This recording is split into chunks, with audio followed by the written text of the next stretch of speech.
Thank you for everything. My question is that when I make a transition, what's going to happen if my family decided to do something with my body?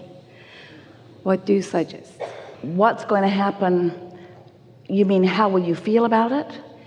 From point of their view? Well, once you make your transition, yes, your physical body is irrelevant to you.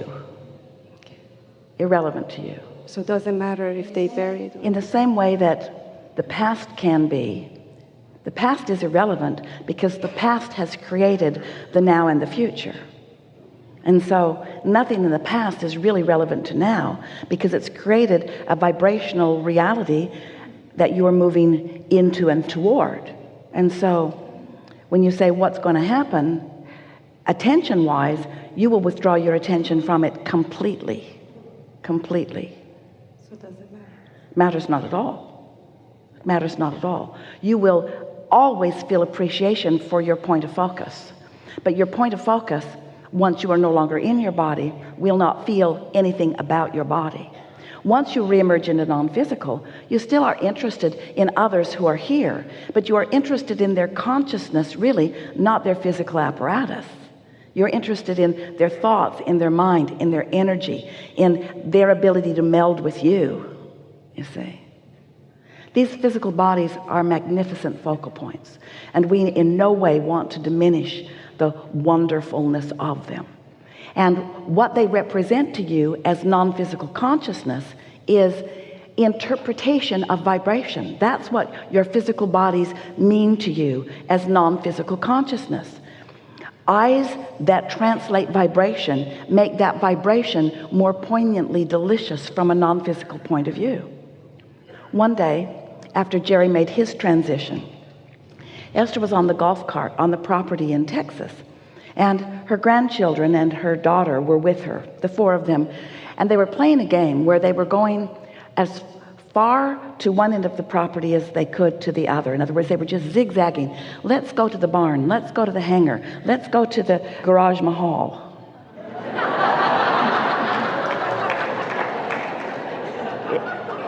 It's a big garage that houses supplies, and it was built from a design by Buckminster Fuller, and the roof is a parabolic hyperboloid, a hyperbolic paraboloid. Esther can't remember how it goes.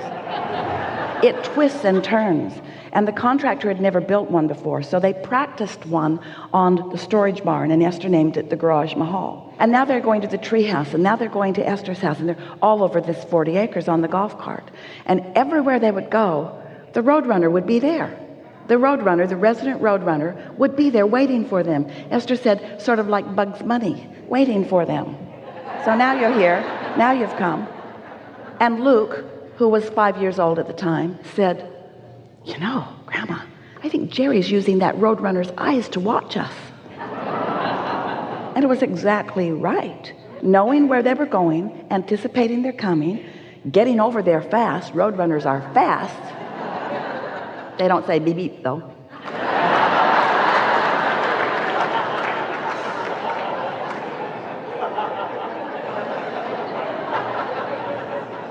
Truly disappointing to children. And so your physical eyes allow Source to be with you in this environment too. The physical senses of your body, of seeing and hearing and smelling and tasting and touching, are what Source energy uses about your physical body, and all that Source energy uses about your physical body to explore and enjoy this leading edge environment that you are the ambassadors of. And now your emotions also, you see. And so as you understand that you are vibrational beings, which means you are emotional beings, and that out here on this leading edge you are specifically creating, and that Source is specifically creating with you, then you understand the deliciousness and the importance of this physical body. Yes? But once you reemerge into non-physical, there are plenty of others moving around, even roadrunners, that you can enjoy the physicality of this time-space reality. Enough? One more question. Regarding reincarnation, I just want to know how many times we're going to come back. Endless, as much as you like. Why would you ever stop?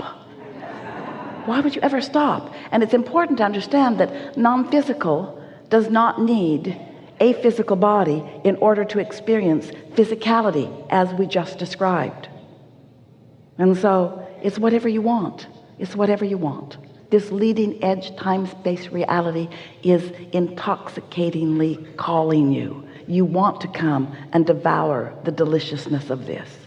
It's only those of you in your physical bodies who have temporarily or in the moment pinched yourself off from knowing who you really are that say, hey, once I'm gone. Sometimes you say, people would get in the chair from time to time and say, Abraham, I'm done. Tell anybody who needs to know that once I've lived out this physical lifetime, I don't want to come back. And we say, we'll carry your message, but no one will listen. Because in the moment that you make your transition, all the things that have been bothering you that make you make such a ridiculous decision leave your experience. And you don't make those decisions from here in your negative receptive mode. You make them from your receptive mode, you see. Just think about it. That's a good thing for you to ask yourself. If you're saying, please, no more, you might not be in the receptive mode. Something more? That's really good. Okay, so I was blessed to grow up knowing that I am whole and complete and well-being is my permanent state. I was not immunized, which has always been fine with me. And, excuse me, y'all. So when I was pregnant with my first child, the town I lived in, there was this big hullabaloo about immunizations and kids were being pulled out of school, all of this stuff. So I didn't know the term the path of least resistance at the time, but I really felt like I know that these shots are not going to harm my children in any way whatsoever. That well-being is their permanent state. It doesn't matter. Wow, I sound like I'm really nervous. Okay. Do you want us to rub the microphone on your face? Please rub it all around me. Okay. So I wasn't concerned about them at all. Either way, I wasn't concerned about me if some big, huge epidemic came. I wasn't worried about them at all. So the path of least resistance, so then they didn't have to be pulled out of school or whatever, so that relatives weren't freaking out.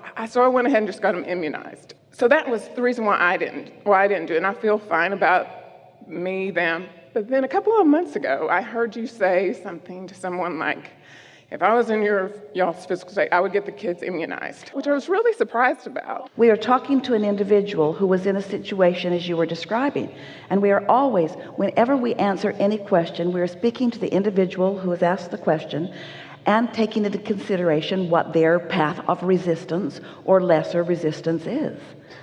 That's the only thing that ever matters. The action is not important. It's how your action affects your flow of energy. The worst thing you could do is to believe that something is terrible and do it. Right. Because that causes a vibrational tug of war within you, you see. And so it's not the behavior that matters. It's how you feel about the behavior that matters.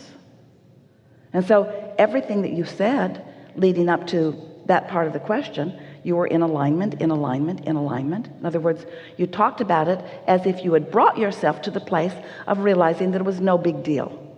That's what we would encourage. Okay, I guess when I heard you, I guess I was like, wait a second. I'm fine with my whole decision. I guess I was surprised at what you had said because I was like, wait a second. I thought she was always coming from a place of well-being. So if we are but why would you need immunity? I mean, I know why I did it, so I just didn't. I guess I wanted further. Okay, let's say that. I didn't understand I guess, at the time. Well, then this is a very good discussion to have.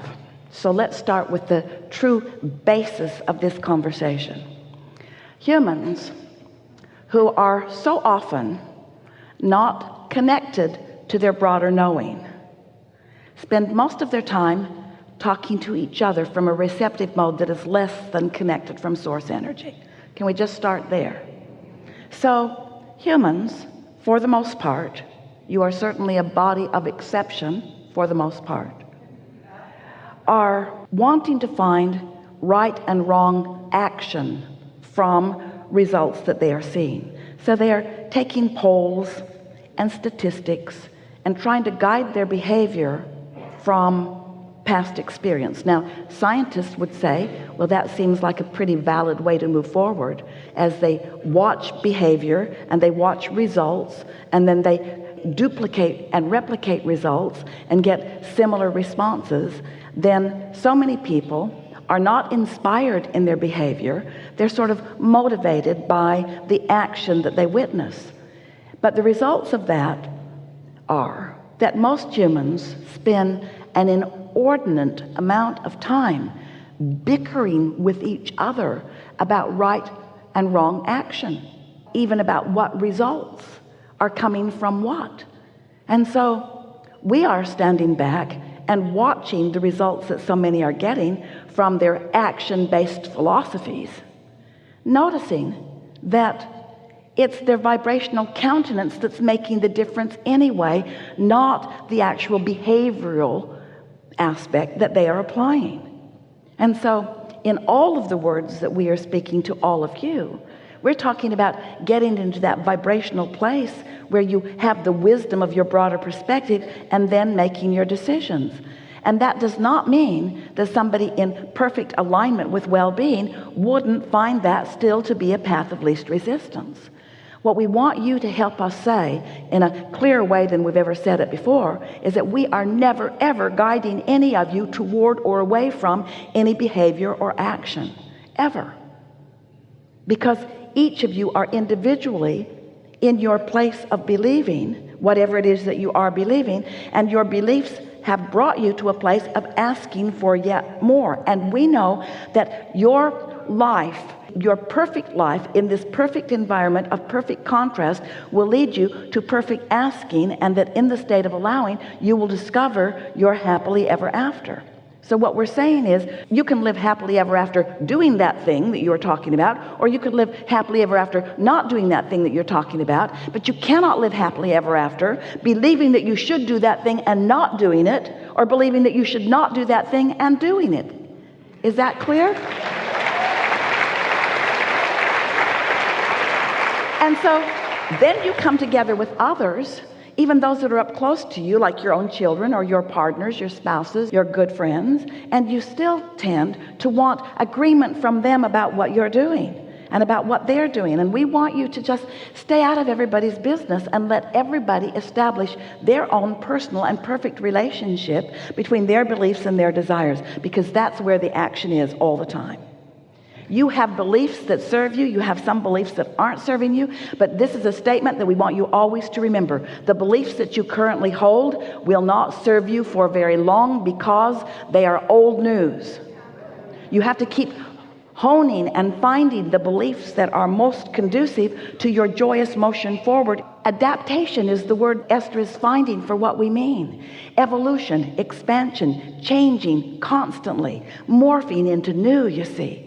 And what you don't realize as consciousness is that you are expanding at a faster rate than ever before, which means it's more important that you keep up with your own vibrational expansion, which means you can't keep going to meetings where people are talking about the same old stuff and trying to coerce you into behavior based upon their negative facts.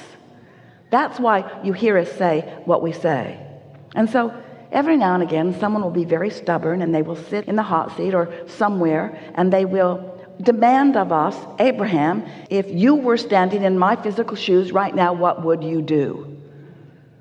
And taking into consideration where we know they are and what we know is in their vortex, and most important, what their path of least resistance is, meaning the resistance that they've thrown on their trail.